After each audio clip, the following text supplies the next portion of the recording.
I hadn't planned on arriving early to our anniversary dinner. The reservation wasn't for another hour, but the jeweler had finished resetting her grandmother's diamonds sooner than expected. 5 years of marriage deserved something special. When I pulled into the restaurant parking lot, I spotted Melanie's car immediately, parked next to Jake's unmistakable red Mustang with the custom plates. Through the tinted windows of his car, I could see them. My wife's head thrown back in laughter, her hand on his chest, their lips meeting in a kiss that wasn't meant for strangers to see. I sat there, engine idling, watching them for exactly 3 minutes and 27 seconds. Then I took a photo, turned off the car, and walked away with the small velvet box still in my pocket. That was the moment I decided my wife wouldn't just leave me, she would lose everything. My name is Ethan Harper. Once upon a time, I was Staff Sergeant Harper, Marine Corps combat engineer. I specialized in route clearance, finding and neutralizing IEDs so other Marines could travel safely. I was good at my job, patient, methodical. I could spot the slightest disturbance in the dirt that others would miss. That attention to detail saved lives. Melanie and I met during my second leave from Afghanistan. She was tending bar at a place near Camp Lejeune, all bright smiles and honey blonde hair. I wasn't the only Marine trying to get her attention that night, but I was the one she gave her number to. "You're different," she told me later. "You actually listen when I talk." We dated for 8 months before I proposed. When I deployed again, she wrote me every week. Care packages arrived like clockwork. She sent photos of the small house she'd found for us, asking my opinion on paint colors and furniture. In my darkest moments out there, thoughts of Melanie kept me going. "Just 9 more months," she'd write, "and then we start our real life together." Our wedding was small but perfect. Her in a simple white dress, me in dress blues. When we said our vows, I meant every word, in sickness and in health, for better or worse. Till death do us part. For 3 years we were happy, or at least I thought we were. I made staff sergeant. She started a small social media consulting business. We talked about children, planned vacations, built a life. Then came my 4th deployment. 2 months in, our convoy hit an IED that had been missed during route clearance. I don't remember the explosion. Just waking up in Germany with partial burns on the left side of my face, a broken femur that would never heal quite right, and the new stutter that emerged when my brain tried to form words. Melanie flew to be with me. When she first saw me in the hospital bed, I caught the flash of shock in her eyes before she recovered and smiled. She held my hand, told me everything would be okay, that nothing had changed. But everything had changed. Recovery was slow, painful. The physical therapy for my leg was excruciating, but I pushed through it, motivated by the thought of standing tall beside Melanie again. The speech therapy was somehow worse, the frustration of knowing exactly what I wanted to say but having the words catch and stutter on my tongue. Melanie was supportive at first. She'd sit with me during therapy sessions, help me practice my exercises at home. But as weeks turned into months, I noticed the change. The first sign was her impatience. She would finish my sentences when I stuttered, not waiting for me to get the words out myself. Then came the sighs, small, almost imperceptible, when I needed help with buttons or when my leg gave out after a long day. "I'm going to the gym," became her mantra. At first it was 3 times a week, then 5, then every day, sometimes twice. The gym became her escape from me. That's where she met Jake Maddox, personal trainer, fitness influencer, ex-college athlete with 16-pack abs and a jawline like it was carved from granite. He specialized in transformation journeys, turning ordinary people into fitness models through what he called extreme dedication, and what I later discovered were illegal supplements and steroids. I first heard his name 6 months after I returned home. "Jake says I should try this new protein shake," Melanie mentioned casually over dinner. "Jake says I need to focus more on high-intensity interval training. Jake thinks I have potential to compete." I should have seen it then, but I was too focused on my own recovery to notice how her eyes lit up when she mentioned his name. The second sign came when our physical intimacy changed. Melanie stopped initiating. When I reached for her at night, she would stiffen slightly before relaxing into my touch, like she was forcing herself to respond. Sometimes she would turn away, claiming fatigue from her intense workouts. "Jake says rest is just as important as training," she'd murmur, her back to me. The third sign was her phone. It used to sit carelessly on countertops or tables, often forgotten. Now it was always in her hand, screen tilted away from me. She installed a fingerprint lock. Notifications would ping late at night, and she'd slip away to the bathroom to respond. "Just work stuff," she'd say when I asked. The fourth sign was her friends. Women I'd known for years started looking at me differently when they came over. Their conversations would halt when I entered a room, resuming with forced smiles and changed topics. One night, after several glasses of wine, her friend Cassie slipped up. "Is it hard?" she asked Melanie while I was in the kitchen, not realizing I could hear, "You know, being with him now that he's different?" "Let's talk about it later," Melanie had whispered back. But the worst sign, the one that finally opened my eyes, came on a Tuesday afternoon 4 months ago. I had come home early from a VA appointment to find Melanie and Jake in our kitchen. They weren't touching. They weren't even standing particularly close. But the electricity between them was undeniable. Jake looked me up and down, his eyes lingering on my scars, my slight limp as I moved toward them. "Ethan, this is Jake," Melanie said, her voice overly bright. "He's helping me prep for that fitness competition I told you about." Jake extended his hand. His grip was too firm, a power move. "Heard a lot about you, man," he said with a smile that didn't reach his eyes. "Thank you for your service." The way he said it, like I was something to be pitied, a broken toy, made my jaw clench, but I shook his hand and nodded. "Nice to meet you," I managed, hating the stutter that emerged under his scrutinizing gaze. Jake's smirk was subtle, but I caught it. So did Melanie, who at least had the decency to look uncomfortable. "Jake was just leaving," she said quickly. As I watched him walk to his car, I saw Melanie watching him too, her eyes following the confident stride I could no longer manage.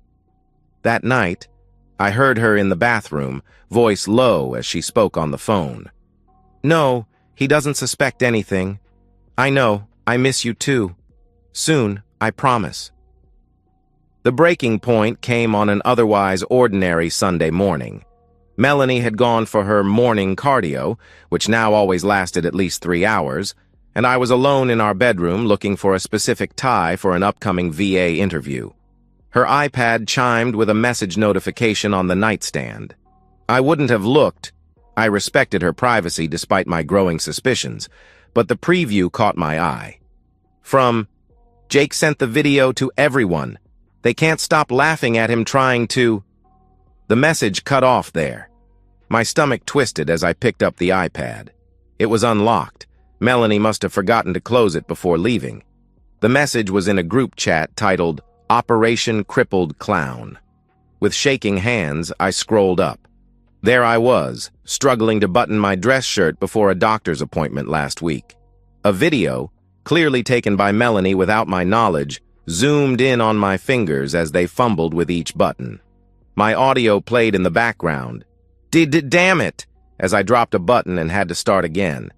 Jake had responded, "This is why I tell you guys never to skip finger day." Someone named Cassie wrote, "OMG, how do you even sleep in the same bed?" Melanie's response, "I barely do anymore. He's like a zombie that can't finish a sentence." I kept scrolling, my vision blurring. There were more videos. Me struggling with physical therapy exercises at home, me stuttering through a phone call with my mother, me having a nightmare, thrashing in bed as Melanie narrated in a mocking whisper. But worse than the videos were the messages, intimate details of our marriage, our sex life, or lack thereof, laid bare for their entertainment. Melanie describing how she zones out when I touch her, how she fantasizes about Jake to get through it. Jake. Once you've had a real man, you can't go back to a broken one. Melanie. Truth. I swear I hear him breathing and I get turned off. There were photos too. Melanie and Jake in what was clearly a hotel room. Melanie wearing lingerie I'd never seen. Jake shirtless, Melanie kissing his chest, messages planning their meetups, coordinating lies to tell me.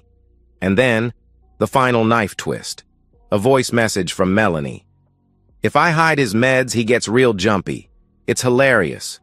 Last week I moved his anti-anxiety pills, and he tore the house apart looking for them. Almost had a full breakdown. Jake says we should record it next time. They had been deliberately triggering my PTSD for entertainment. I sat there for a long time, the iPad in my hands, reading every message, watching every video, examining every photo. 3 years of marriage reduced to a cruel joke. The woman I'd loved, who'd vowed to stand by me, was the architect of my humiliation. That's when something inside me changed. The hurt transformed into something cold and precise. I remembered who I was before the IED, methodical, strategic, patient. I'd cleared paths through minefields. I could navigate this betrayal. I carefully took screenshots of everything, sent them to my email, then erased all evidence of my snooping. I placed the iPad exactly as I'd found it and left the room. That night, when Melanie returned from meal prep with the gym crew, I smiled and asked about her day. I kissed her cheek when she offered it instead of her lips. I pretended I didn't know that my life had become a spectator sport for her and her lover. Because now I had a mission. And like any good combat engineer, I needed time to prepare. My revenge wouldn't be swift or emotional. It would be calculated, comprehensive, and complete. I would dismantle their lives with the same precision I once used to dismantle explosives. First, I needed to gather more evidence. The group chat had given me a starting point, but I needed to understand the full scope of their betrayal and find any vulnerabilities I could exploit. I installed a keylogger on our home computer, the one Melanie used for her social media consulting work. Within days, I had her passwords to everything: email, social media, cloud storage, banking. What I discovered was worse than I imagined. Jake wasn't just a personal trainer. He was running a side business selling illegal steroids and testosterone to his clients, including numerous underage kids trying to get their dream body. Melanie was helping him manage this operation, handling the money through her legitimate business accounts to obscure the source. They were planning to leave me, but not until they had enough saved for Jake to open his own gym. My disability benefits were helping fund their dream while they mocked me behind my back. I documented everything methodically. Financial records showing suspicious transfers. Text messages arranging drug deals disguised as supplement consultations. Emails between Melanie and Jake discussing how to hide their income from taxes. But I needed more than digital evidence. I needed witnesses, people who would corroborate my story when the time came. I reached out to a Marine buddy who now worked in journalism, specializing in exposés of health and fitness scams. I contacted a lawyer who specialized in divorce cases involving financial fraud. And most importantly, I connected with a detective in the local PD's narcotics division who had been trying to crack down on performance-enhancing drugs being sold to high school athletes. My plan had 3 phases.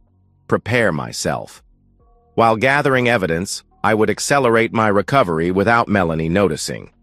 I increased my physical therapy sessions, telling her they were PTSD support groups.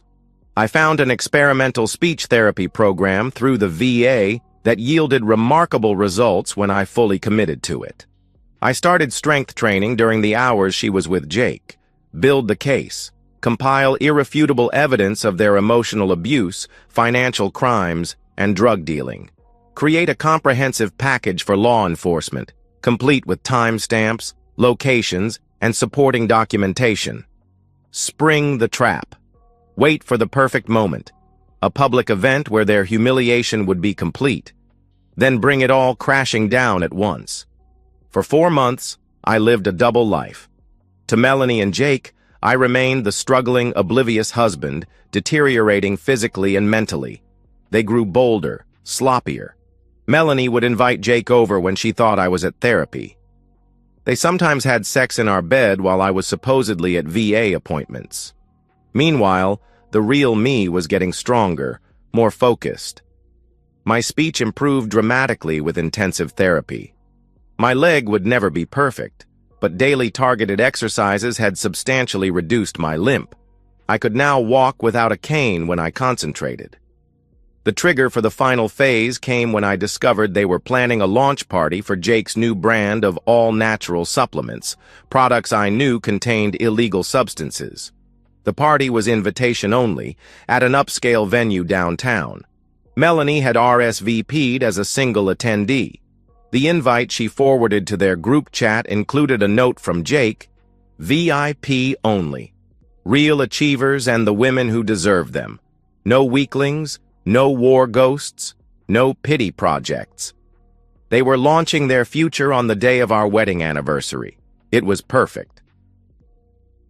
I spent the final week before the party finalizing details.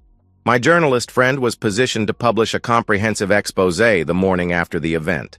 The narcotics detective had obtained a warrant based on the evidence I'd provided.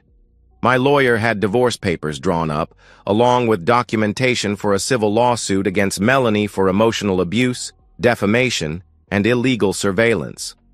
The night of the party arrived.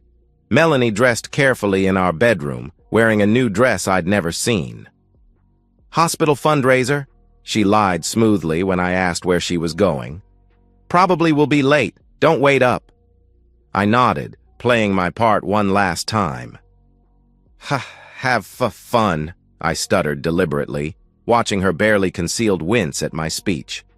After she left, I transformed.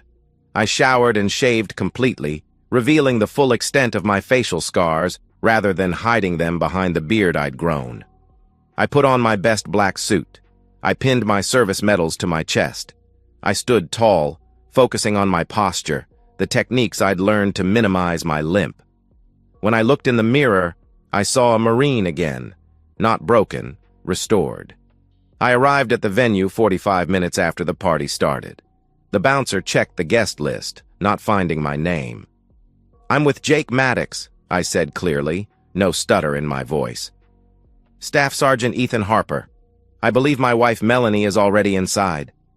My confidence and the medals on my chest did their job. He nodded and let me pass. Inside, the party was in full swing. Fitness models and influencers mingled with potential investors. A DJ played pulsing music while promotional videos for Jake's new supplement line played on massive screens. I spotted them immediately. Jake at the center of attention, his arm around Melanie's waist, her head on his shoulder as they laughed with their circle of friends. She wore my grandmother's diamond necklace, the one she'd told me was too old-fashioned to wear anymore. I walked steadily through the crowd. People turned to look, conversations faltering as I passed. I made eye contact with the journalist who had positioned himself near the DJ booth as planned. He nodded almost imperceptibly. Then I reached their circle. Jake saw me first, his expression freezing in mid-laugh. Melanie followed his gaze, her face draining of color. "Hello, everyone," I said clearly, my voice strong and steady. "Sorry I'm late." Jake recovered first, his arm tightening around Melanie. "Ethan, man, what are you doing here? This is a private event." "I know exactly what this event is," I replied, looking directly at him. "It's the beginning of the end." Melanie stepped forward, anger replacing her shock. "You need to leave. You're embarrassing yourself." I smiled. "Actually, I'm just in time for the presentation." I turned and walked to the DJ booth, where my journalist friend was waiting. I handed him the USB drive containing everything, the videos, the messages, the financial records. "Play it all," I said, loud enough for nearby guests to hear. The music stopped. The screens around the room flickered, and then there it was, Melanie's voice, crystal clear through the venue's speaker system. "If I hide his meds, he gets real jumpy. It's hilarious." The crowd fell silent. The video continued, showing screenshots of their group chat, the cruel jokes, the videos they'd taken of me. Then came the evidence of their drug operation, Jake selling steroids to a high school athlete in the parking lot of our gym, Melanie processing payments through her business account. I watched their faces as their private world was exposed. Jake lunged toward the DJ booth, but two men, plainclothes officers who had been waiting for my signal, blocked his path. "Jake Maddox," one said formally, "we have a warrant for your arrest on charges of distribution of controlled substances, tax evasion, and fraud." As they handcuffed him, I walked back to Melanie, who stood frozen in horror, watching her world collapse around her. What have you done?" she whispered, stuttering for the first time in her life. I reached into my pocket and pulled out 3 envelopes. "Divorce papers," I said, handing her the first. "A civil lawsuit for emotional abuse, defamation, and illegal surveillance," I continued, giving her the second. "And documentation showing that the house, which was inherited from my grandfather and is legally in my name alone, has been secured with new locks, effective immediately." Tears streamed down her face. "Ethan, please, I can explain." "No need," I interrupted. "You've explained enough in your videos and messages. By the way, the police have search warrants for your phone, computer, and cloud accounts. I wouldn't try deleting anything." More officers entered the venue, moving through the shocked crowd toward Melanie. One of them approached us. "Ma'am, we need you to come with us for questioning regarding your involvement in Mr. Maddox's illegal activities." As she was led away, I turned to address the stunned crowd. "Ladies and gentlemen, I apologize for the interruption. As you can see, Jake's supplements aren't as all-natural as advertised. There are FDA agents outside who would like to speak with any athletes or investors involved with this launch. The rest of you might want to check tomorrow's news before associating your brands with either of these individuals." With that, I walked out, standing taller than I had in years.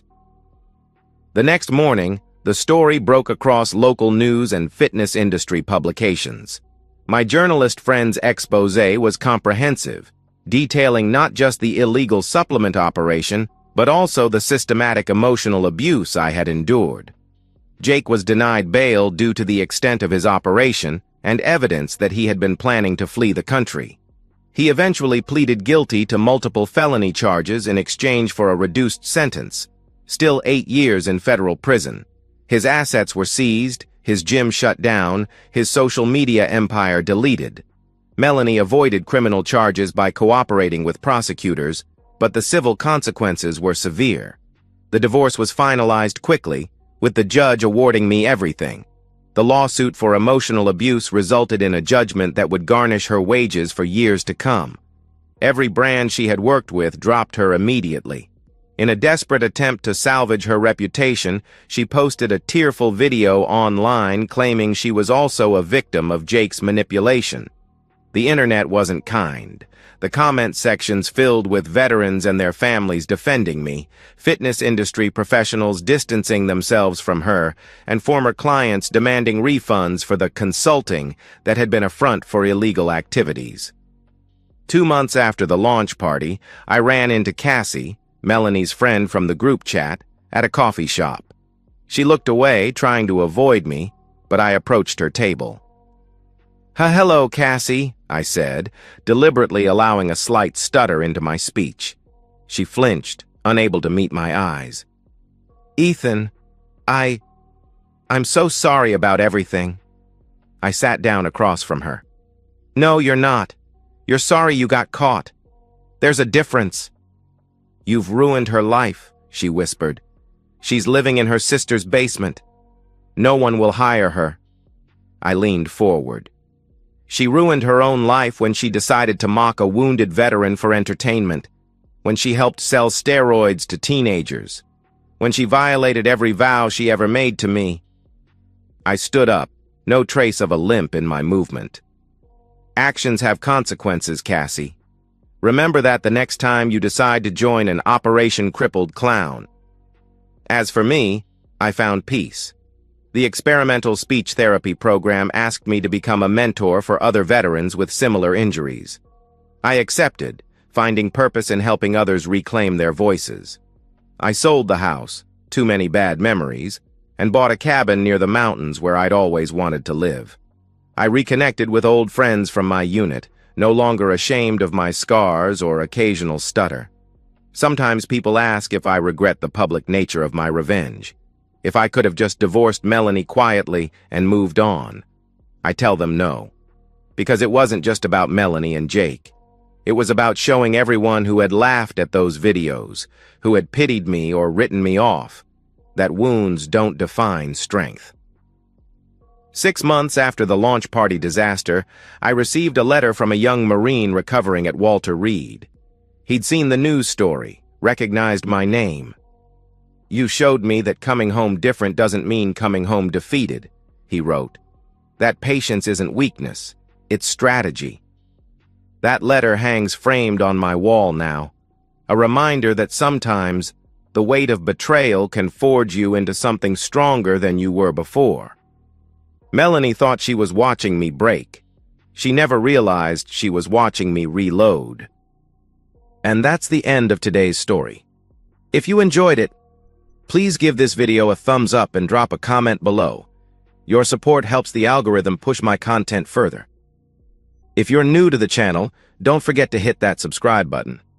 It really helps me keep creating more stories for you. Thanks for watching, and I'll see you in the next one.